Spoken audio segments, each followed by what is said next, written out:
O sangue ainda fumegava na terra rachada quando Lampião chegou. João Severino estava deitado no terreiro. Os tocos onde antes eram suas mãos tremiam como galhos secos ao vento. O gemido do homem cortava o silêncio do sertão como navalha no couro. Meu Deus do céu! Maria Bonita desceu do cavalo, o rosto pálido diante da crueldade. Mas Virgulino não tremeu. Os olhos dele eram duas brasas acesas, fixos naqueles tocos ensanguentados. Prestem atenção no que vou contar, que essa história é de deixar o couro arrepiado. Era a 5ª vez que o coronel Antônio Batista mandava cortar as mãos de alguém.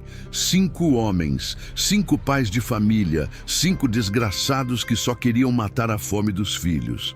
João Severino tinha roubado um saco de farinha. Só isso. Um saco de farinha para 3 crianças que choravam de barriga vazia há 2 dias. Oxente, vocês não acham que cortar as mãos de um homem por isso é covardia demais? Quem fez isso? A voz de Lampião saía rouca, carregada de uma fúria que fazia o ar tremer. Foi o coronel. João Severino mal conseguia falar, a dor cortando cada palavra. Antônio Batista, ele disse que quem rouba dele perde as mãos. Maria Bonita molhou um pano na cuia d'água e pressionou contra os ferimentos. E foi assim, meu povo, que Virgulino conheceu a crueldade que não tinha nome nem perdão. E o jagunço que fez o corte? Lampião ajoelhou ao lado do homem ferido. Zé Preto, foi ele que segurou o facão. Foi nesse momento que um jovem saiu de trás da casa. Magro, olhos fundos, a mão direita tremendo de raiva contida. Devia ter uns 25 anos, mas o sofrimento já tinha cavado rugas em seu rosto. Eu sou Jararaca, disse ele, aproximando-se. Esse Zé Preto, ele matou minha irmã há 2 anos. Ela se recusou a se entregar para ele.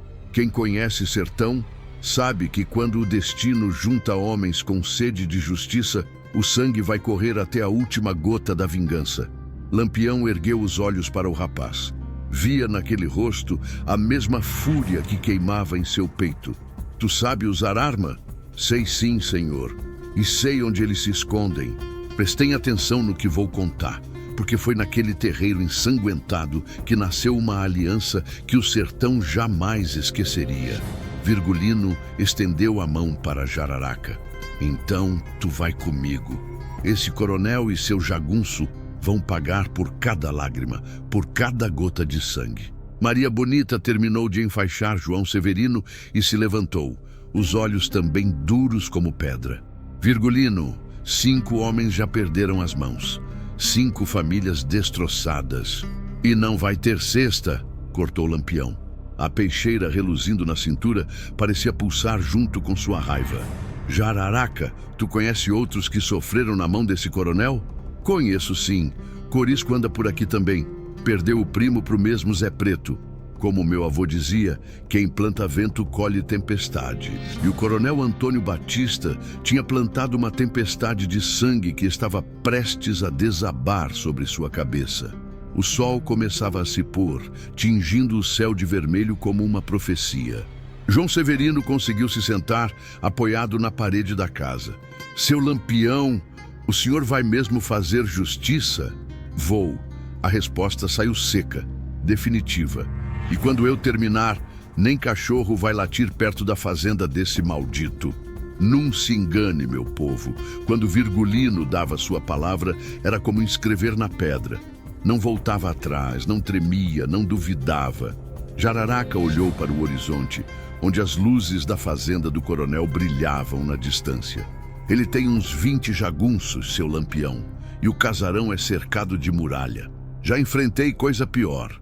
Lampião cuspiu no chão. Quantos homens tu pode reunir? Uns 10, 12 cabras bons, gente que conhece cada pedra dessa região.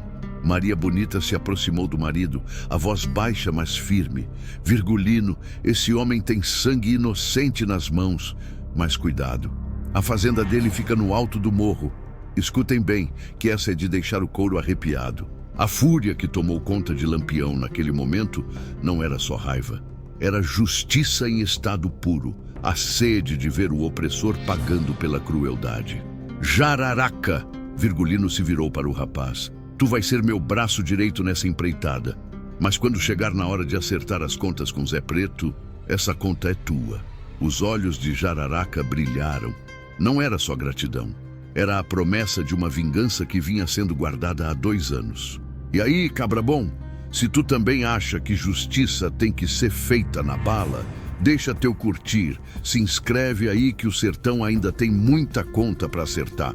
A noite caiu sobre o sertão como uma cortina de veludo negro.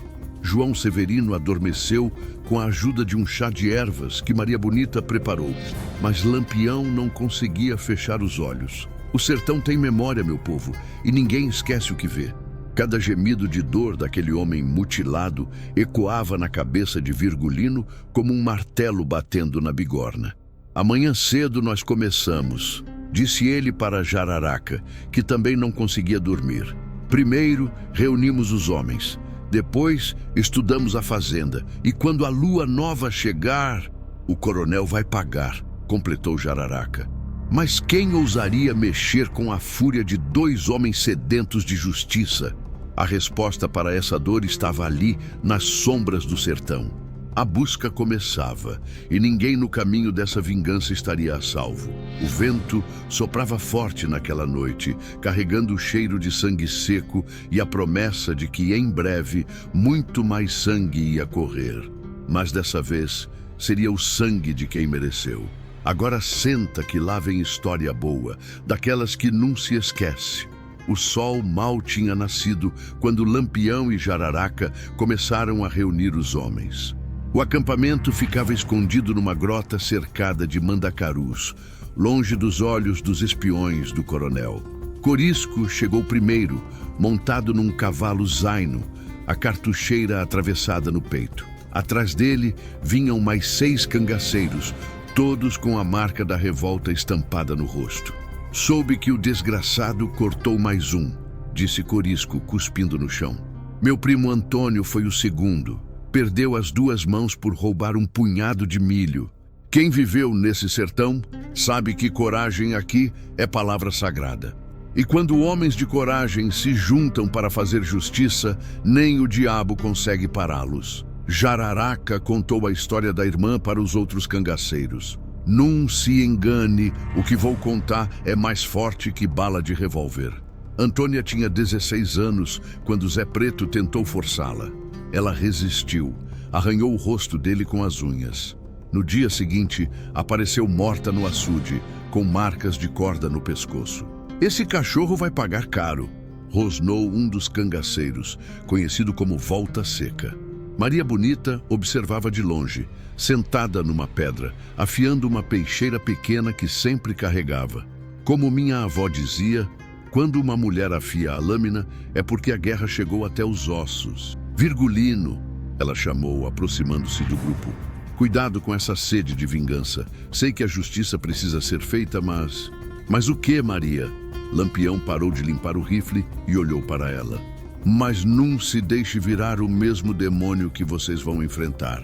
Prestem atenção nessa parte, porque até o homem mais duro do sertão tinha um coração que batia. Virgulino segurou a mão de Maria Bonita, sentindo a força daquela mulher que escolheu amar um cangaceiro. Tu tem razão, mulher, mas algumas injustiças só se pagam com sangue. E foi de repente, como num estalo, que Lampião começou a traçar o plano. Jararaca desenhou no chão com um graveto o mapa da fazenda do coronel. A casa fica aqui no alto, mostrou com o dedo. Tem uma muralha baixa cercando o terreiro. Os jagunços dormem numas casinhas dos lados. Corisco estudou o desenho. E o coronel dorme no andar de cima da casa grande. Sempre tem 2 homens de guarda na varanda. Lampião afiava a peixeira devagar. Cada passada na pedra soava como promessa de morte. O barulho metálico cortava o ar matinal, misturando-se ao canto dos bem-te-vis. Escutem bem, disse Virgulino, erguendo os olhos para os homens. Vamos dividir em 3 grupos. Corisco leva 4 homens e cerca a casa dos jagunços pelo lado esquerdo. Volta Seca leva 3 e bloqueia a saída pelos fundos. E nós, perguntou Jararaca. Nós dois vamos direto na Casa Grande. Tu fica com Zé Preto. Eu cuido do coronel. Os homens passavam as cartucheiras em silêncio. Cada bala era uma reza ao contrário. Sabiam que alguns poderiam não voltar daquela missão, mas também sabiam que era chegada a hora de colocar um fim na tirania. Maria Bonita se levantou e caminhou até a beira da grota. O fogo da fogueira dançava nos rostos sérios, como se já enxergasse o sangue que ia correr. Quando? Perguntou Corisco. Amanhã de madrugada. Lua nova, escuridão completa. Mas a cada passo dado, Virgulino sentia o peso da decisão. O sertão não era apenas uma terra onde a justiça tardava. Agora, ele também carregava o fardo de ser o braço dessa justiça. Será que a justiça se pagava com dor ou com mais dor? Meu pai sempre dizia, em terra de valente só sobrevive quem tem sangue frio. E Lampião tinha o sangue mais frio do sertão quando se tratava de fazer o que era certo. Jararaca se aproximou dele quando os outros homens foram verificar as armas. Seu Lampião, eu queria agradecer. Não me agradeça ainda não, rapaz. Primeiro vamos terminar o serviço. É que faz 2 anos que eu sonho com esse dia. 2 anos vendo a cara daquele desgraçado na minha cabeça. As armas reluziam à luz da lua. Instrumentos de uma sinfonia que o sertão ia tocar. Enquanto avançavam nos preparativos, o calor do dia parecia aumentar. Virgulino, com os olhos fixos no horizonte, onde se escondia a fazenda do coronel, sabia que seu destino estava a poucas horas de distância. Ele não descansaria até que o inimigo fosse encontrado e pagasse por suas crueldades. Maria Bonita voltou para perto do marido. Virgulino promete que vai voltar. Prometo, mulher. E quando eu voltar, esse sertão vai ser um lugar mais seguro pra gente como João Severino. A tarde caiu devagar e os cangaceiros verificaram cada detalhe do plano. Sabiam os caminhos, sabiam onde atacar, sabiam que não podia haver erro.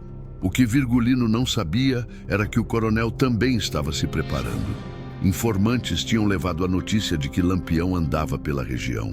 A fazenda estava em alerta máximo, com vigias dobrados e armas carregadas.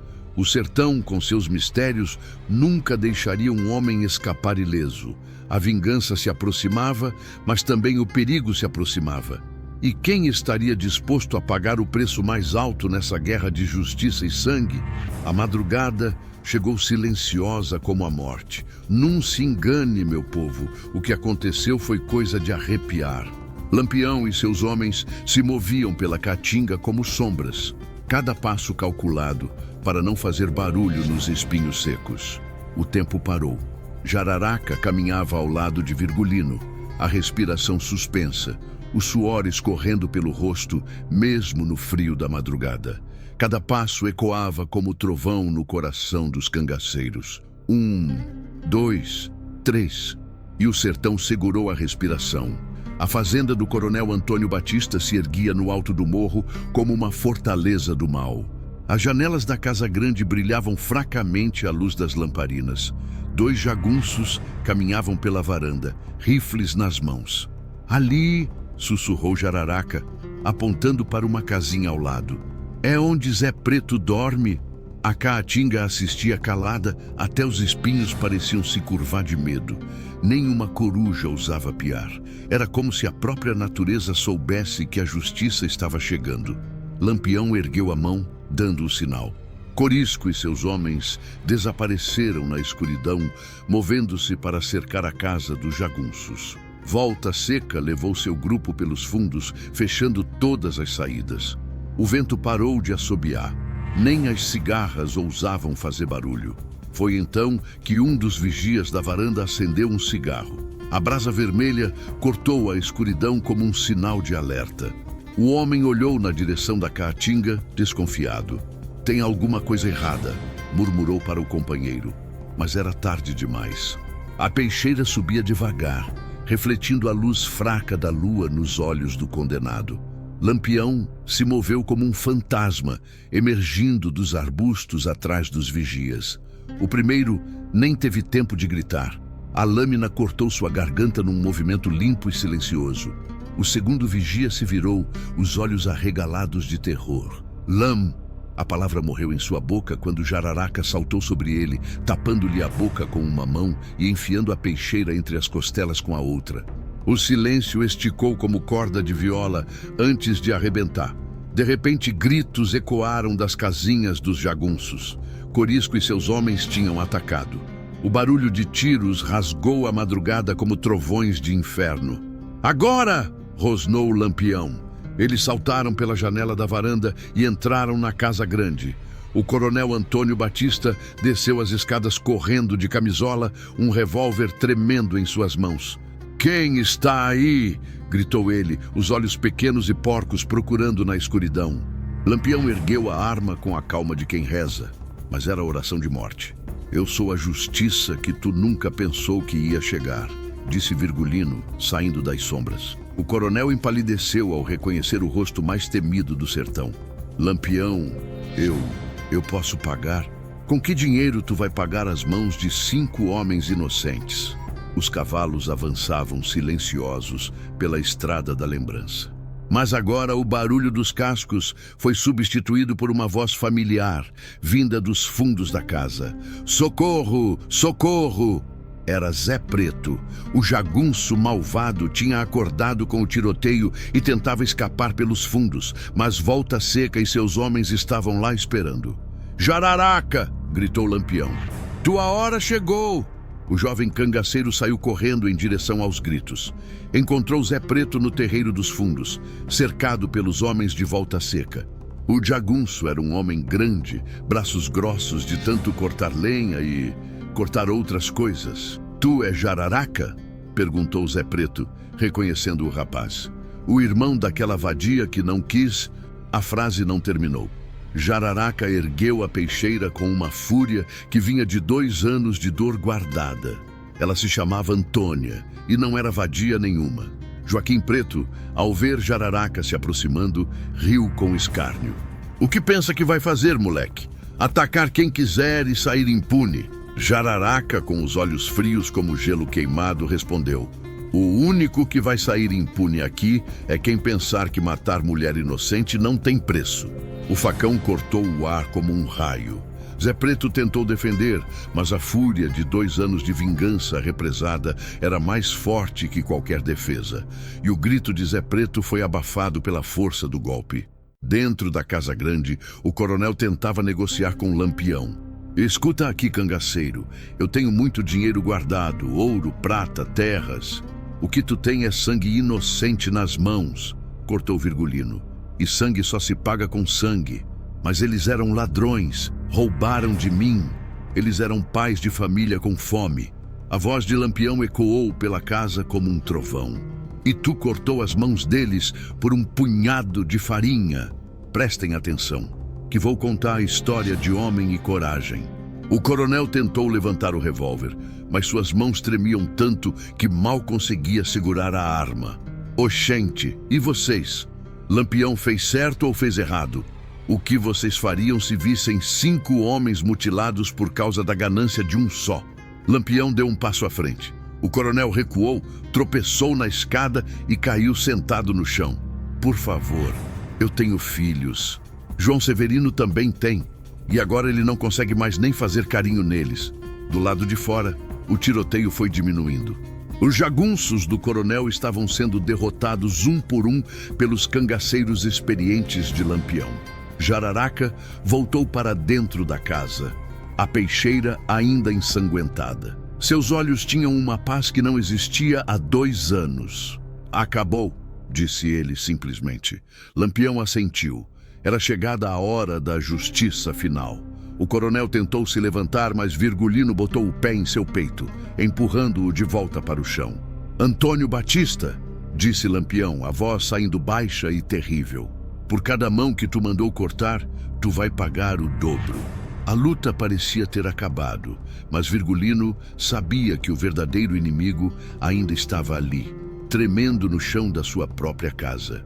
A justiça não estava completa e algo mais precisava ser feito. O sertão estava prestes a ver o nome de Lampião ser sussurrado com mais respeito ainda, porque naquela madrugada, a lei do mais forte tinha encontrado alguém mais forte que ela, a lei da justiça.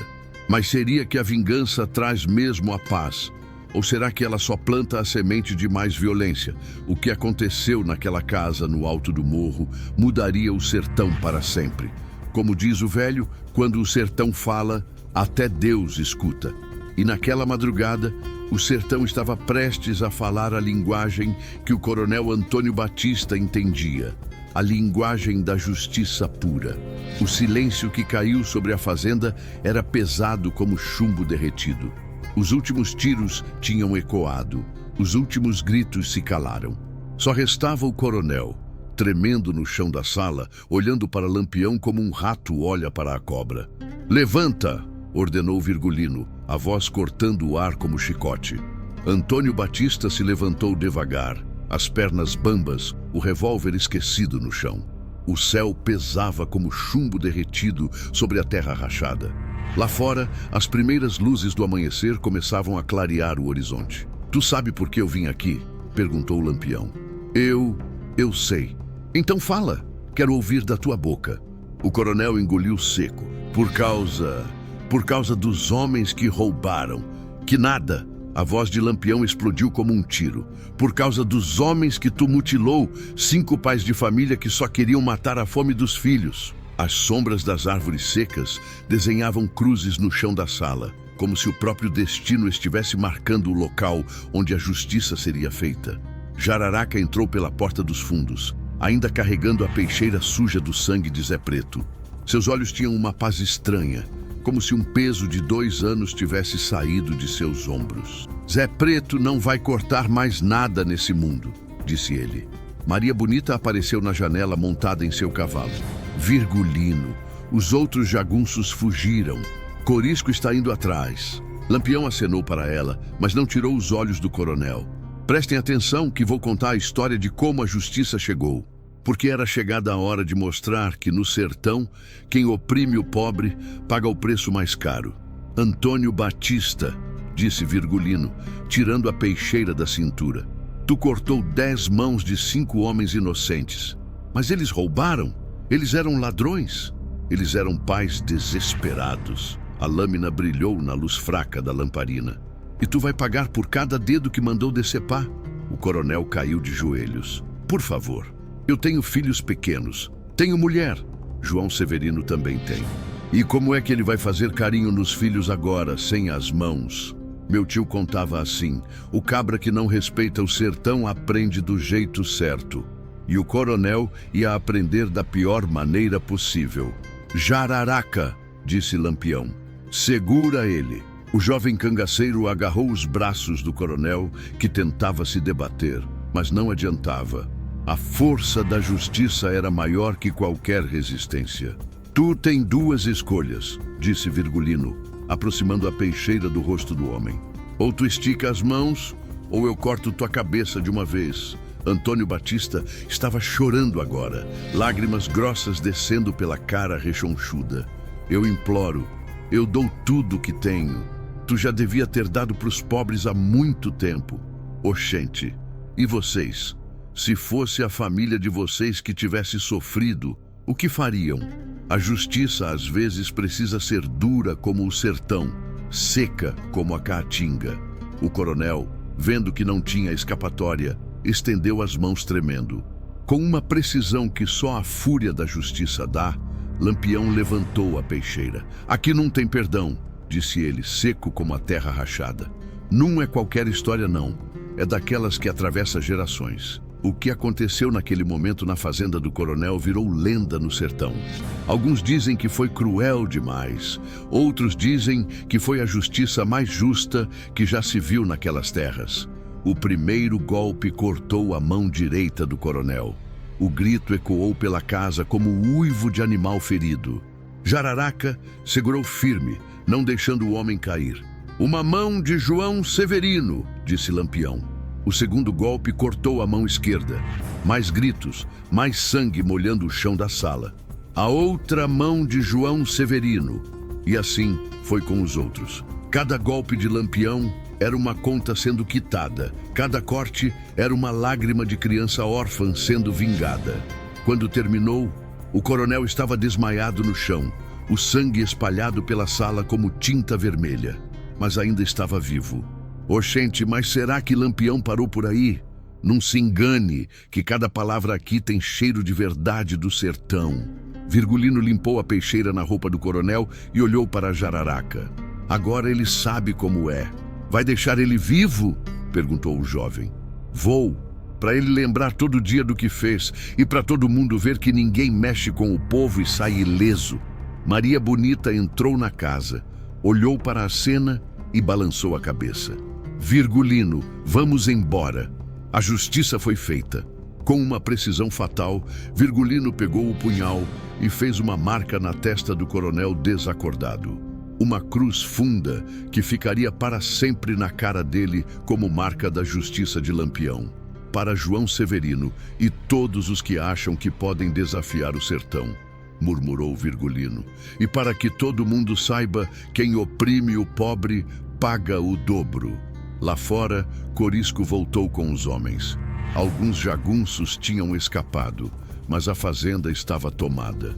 E agora, Lampião? Perguntou Corisco. Agora a gente pega tudo que esse homem roubou do povo e devolve para quem precisa. E foi assim, meu povo, que a fazenda do coronel Antônio Batista virou o primeiro lugar do sertão onde a justiça foi feita do jeito certo. Não pela lei dos homens, que sempre favorece os ricos, mas pela lei do sertão, que não esquece e não perdoa.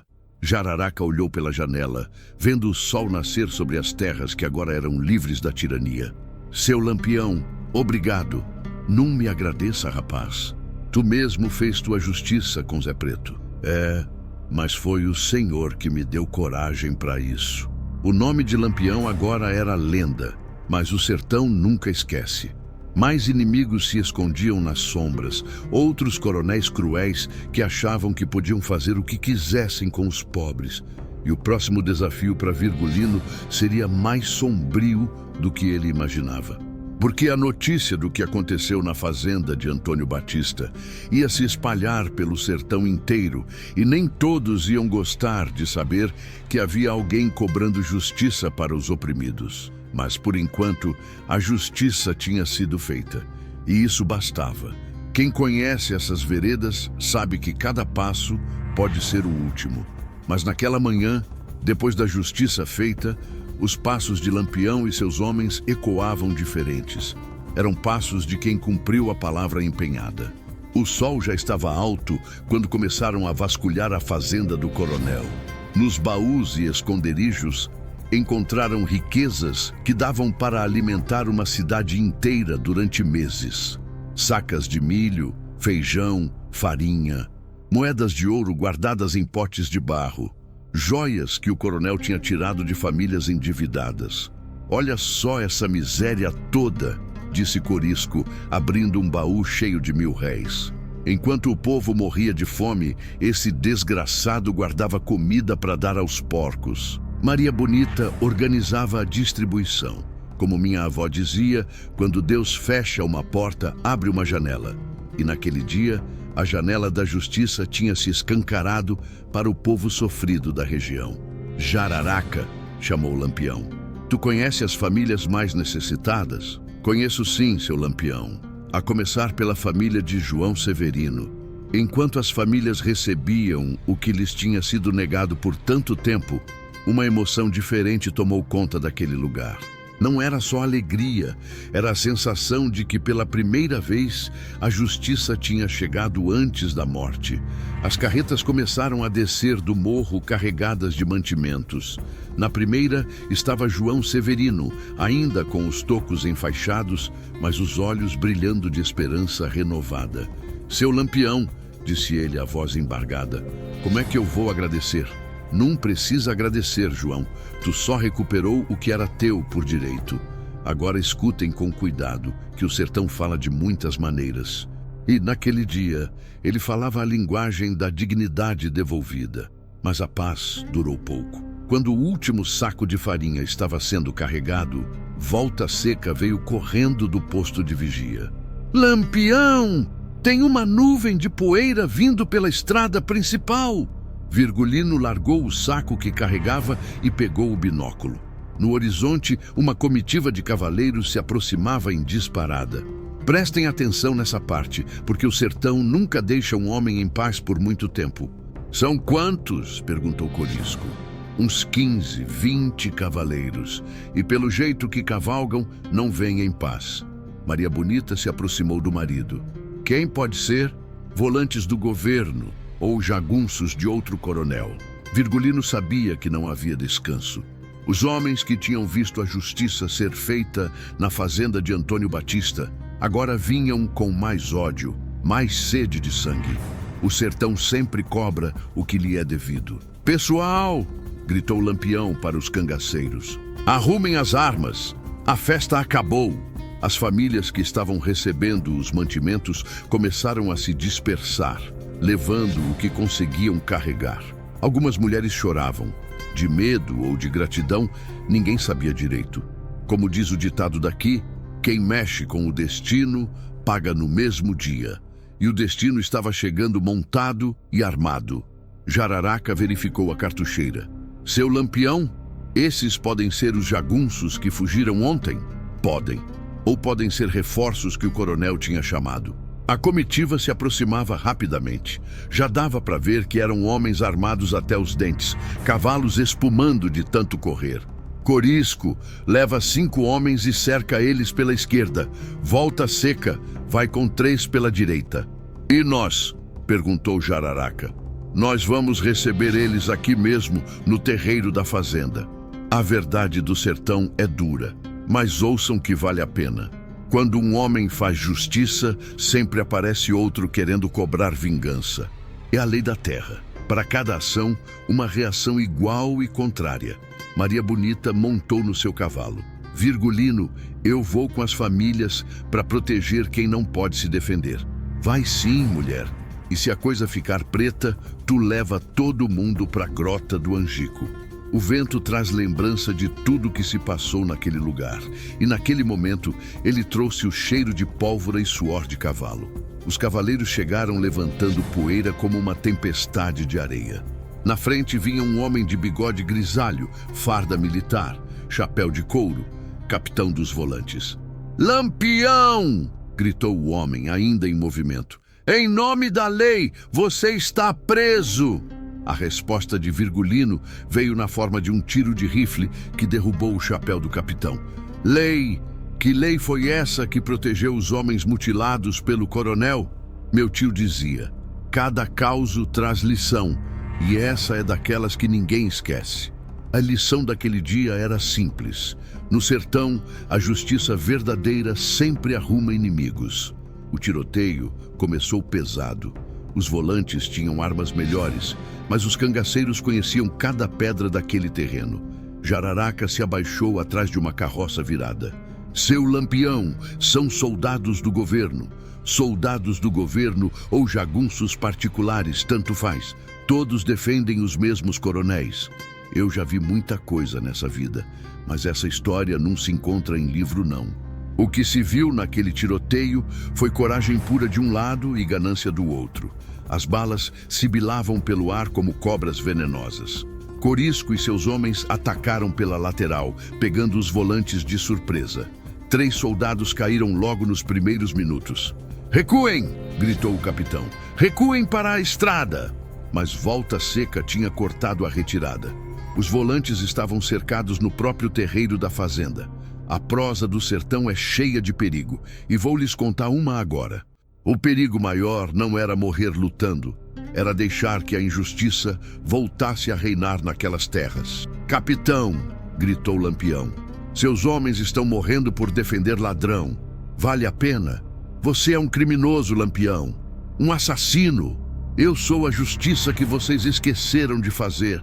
Não se engane, meu povo. O que aconteceu foi coisa de coragem e sangue. Porque quando a lei falha com o povo precisa fazer a própria lei. O tiroteio durou até o meio-dia. Quando o último tiro ecoou, 7 volantes estavam mortos e o resto tinha fugido a cavalo, incluindo o capitão ferido no braço. Jararaca se levantou devagar. verificando se não havia mais perigo. Acabou, seu Lampião. Por enquanto, rapaz, mas eles vão voltar, com mais homens, mais armas. Mas a justiça de Virgulino ainda não estava completa. O sertão tinha mais contas a acertar, e Lampião sabia que onde houvesse injustiça, ele faria sua marca. A tarde caiu sobre a fazenda conquistada, mas agora todos sabiam que não podiam ficar. A notícia ia se espalhar e mais soldados viriam. Era hora de partir. Mas a semente da justiça tinha sido plantada naquelas terras e ninguém mais ia conseguir arrancá-la. A poeira do sertão vai lhes contar o resto da história. 3 dias depois da batalha na fazenda, Lampião e seus homens acamparam numa grota distante, cercada de xique-xiques e mandacarus. O lugar era seguro, mas a paz estava longe dos corações. Jararaca estava sentado numa pedra, olhando para as próprias mãos. Mãos que tinham feito justiça, mãos que tinham vengado a irmã morta. Mas será que a vingança trouxe mesmo a paz que ele procurava? Tá pensando no quê, rapaz? Perguntou Lampião, aproximando-se. Tô pensando na Antônia, seu Lampião. Será que ela descansou em paz depois do que eu fiz com Zé Preto? Lampião olhou para a poeira do sertão. A morte do jagunço malvado e a mutilação do coronel não tinham lhe dado paz completa. Ele sabia que a vingança nunca terminaria. O sertão sempre exigiria mais. Rapaz, disse Virgulino, sentando-se ao lado do jovem. A gente fez o que tinha que ser feito. Agora outras famílias vão poder dormir em paz. Maria Bonita se aproximou dos dois, trazendo um café quentinho numa cuia de cabaça. Essa mulher sabia que, depois de uma batalha, o coração dos homens precisava de cuidado, tanto quanto o corpo. Virgulino, disse ela, oferecendo o café. Corisco trouxe notícias da cidade. Que notícias? A história do que aconteceu na fazenda já chegou até a capital. Dizem que o governador mandou dobrar o soldo de quem trouxer tua cabeça. Como o velho sempre dizia, quando um homem faz justiça no sertão, vira inimigo de todos os poderosos, mas também vira herói de todos os oprimidos. Corisco chegou montado no seu cavalo zaino, o rosto sério. Lampião, tem mais novidade. Fala. João Severino mandou um recado. Ele quer te encontrar. Prestem atenção, que essa é de fazer até o vento parar de soprar. O homem que tinha perdido as mãos queria falar com quem tinha vingado sua mutilação. No dia seguinte, Lampião encontrou João Severino na casa de uns parentes, numa vila pequena escondida entre os morros. O homem estava melhor, os tocos cicatrizando, mas os olhos tinham uma luz diferente. Seu Lampião, disse João, tentando se levantar. Fica sentado, João. Como é que tu tá? Tô vivo, seu Lampião, e tô com esperança. Pela primeira vez desde que perdeu as mãos, eu acredito que meus filhos vão ter um futuro melhor. Meu povo, senta que a prosa é longa, mas vale a pena. Porque foi naquele momento que Lampião entendeu que sua missão não era só fazer justiça, era plantar esperança no coração do povo sofrido. João, tu queria me falar alguma coisa? Queria sim. O homem respirou fundo. Tem outros coronéis por aí fazendo maldade com o povo. Coronel Zé Rufino, lá pro lado de Canudé, tá cobrando 10 mil réis de cada família que quer plantar na terra dele. E foi assim, meu povo, que mais uma injustiça chegou aos ouvidos de Lampião. O sertão era grande e a crueldade dos poderosos não tinha fim. E tem mais, continuou João. Coronel Pereira, em São Francisco, tá marcando o gado do povo pobre com ferro dele, dizendo que é tudo dele. Jararaca, que tinha acompanhado Lampião, cerrou os punhos. Quando é que a gente vai atrás desses? Prestem atenção, que vou contar a história de como nasce uma lenda. Virgulino olhou para o horizonte, vendo outras terras, outras famílias sofrendo, outros coronéis achando que podiam fazer o que quisessem. A gente vai sim, Jararaca, mas agora tu é um cangaceiro de verdade. Tu provou tua coragem. O rapaz sorriu pela primeira vez desde que tinha encontrado Lampião. Obrigado, seu Lampião, por tudo. Mas a justiça de Virgulino ainda não estava completa. O sertão tinha mais contas a acertar. E Lampião sabia que onde houvesse injustiça, ele faria sua marca. Quando voltaram para o acampamento, Maria Bonita esperava com uma notícia que mudaria tudo. Virgulino, chegou um homem aqui. Diz que vem de muito longe, procurando por ti. Era um vaqueiro magro, queimado de sol, chapéu furado e roupa remendada. Meu avô sempre dizia, quem anda léguas procurando ajuda, carrega dor grande no peito. Seu Lampião, disse o vaqueiro, tirando o chapéu. Eu sou Benedito, lá das bandas de Juazeiro. Vim buscar o senhor. Buscar para quê? Para fazer justiça, seu Lampião. Tem um coronel lá que tá matando criança de fome. Fechou todos os açudes, não deixa ninguém pegar água sem pagar. Oxente, e vocês? O que fariam no lugar de Lampião? Deixar as crianças morrerem de sede ou partir para mais uma batalha? A resposta estava nos olhos de Virgulino. Não havia dúvida, não havia hesitação. Quando a gente parte? Perguntou ele. Quando o senhor quiser. Mas quanto mais depressa, melhor. As crianças estão bebendo água suja dos brejos. E foi assim que nasceu mais uma lenda do cangaço. Lampião não descansava, não se satisfazia. Para cada injustiça corrigida, apareciam duas novas. Maria Bonita se aproximou do marido naquela noite, quando ele estava limpando as armas para a próxima jornada. Virgulino, quando é que isso vai acabar? Quando não tiver mais coronel oprimindo pobre Maria. E se isso nunca acontecer? Lampião parou de limpar o rifle e olhou para a mulher que tinha escolhido dividir sua vida de perigos. Como diz o ditado daqui, quem mexe com o destino paga no mesmo dia. Mas Virgulino tinha escolhido mexer com o destino de todos os oprimidos. Então eu vou lutar até morrer, mulher. Porque no sertão, quem fecha os olhos para a injustiça vira cúmplice do opressor. E vocês? O que fariam no lugar de Lampião? A história que vocês acabaram de ouvir é só o começo. No sertão, toda morte vira semente de nova vingança, mas toda injustiça corrigida vira esperança de vida melhor. Na manhã seguinte, quando o sol nasceu vermelho no horizonte, Lampião e seus cangaceiros partiram para Juazeiro. Jararaca ia na frente, montado num cavalo que tinha pertencido a Zé Preto. A justiça continuava sua marcha pelo sertão. E foi assim que Lampião não morreu, virou lenda. Porque enquanto houver opressão no sertão, haverá alguém disposto a pegar em armas para defender os fracos. A história do coronel das mãos cortadas se espalhou pelas veredas, virou cantoria de feira, virou exemplo para quem sofria calado. No sertão, a vingança nunca acaba, só muda de dono. E aí, cabra arretado, será que a história acabou mesmo? No sertão, toda morte vira semente de nova vingança. Se inscreve que tem mais vingança vindo por aí e o sertão ainda tá cheio de conta para acertar.